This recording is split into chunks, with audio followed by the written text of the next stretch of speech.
mga fans or SB19 fans 18 dahil bias pala nito ay si Stel. At doon ay nagpaka-fangirly nga itong si Cara David. Nagpakuha siya ng photo kay Stel at of course kay Pablo. Napuri naman ng mga fans si Pablo dahil napaka-supportive nga raw nito bilang isang leader. Anyway, nakakatuwa talaga si Cara David dahil hindi niya nga pinalampas ang magkaroon ng photo sa kanyang bias na si Stel at may bonus pa dahil kasama niya si Pablo.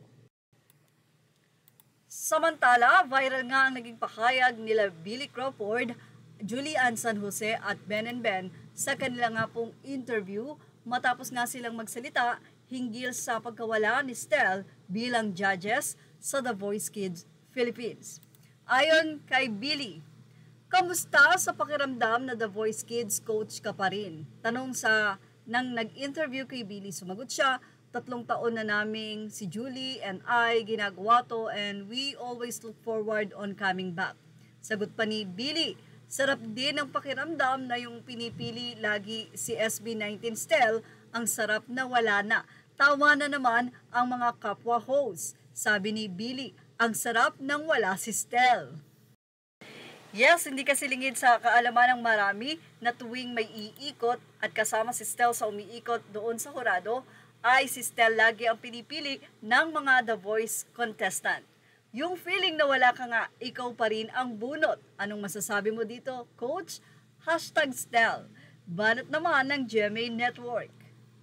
Para mapanood ang interview, nakalagay din po dito sa ating update at inilagay din po ng GMA na panuuri ng full #Kapuso Artistang Bayan episode ng The Voice Kids GMA sa GMA Network, Facebook at YouTube.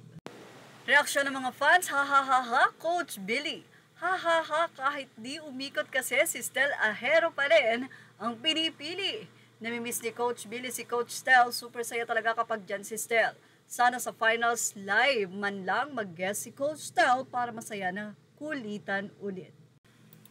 Natawa talaga ang mga 18 sa naging pahayag na ito ni Billy. Komedyante talaga. Miss mo lang si Stel, Kuya Billy, ha ha ha. Ikaw ba naman kahit di umikot, pinipili pa rin. Kasalanan ni Coach Stel.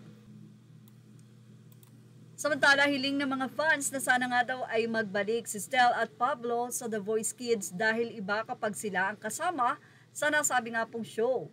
Grabe ang kwela. Well, ano sa inyo about dito? Mga 18, ilagay na ang inyong opinion sa ating comment section. Images are all credit to the rightful owners. Please like, share, and subscribe.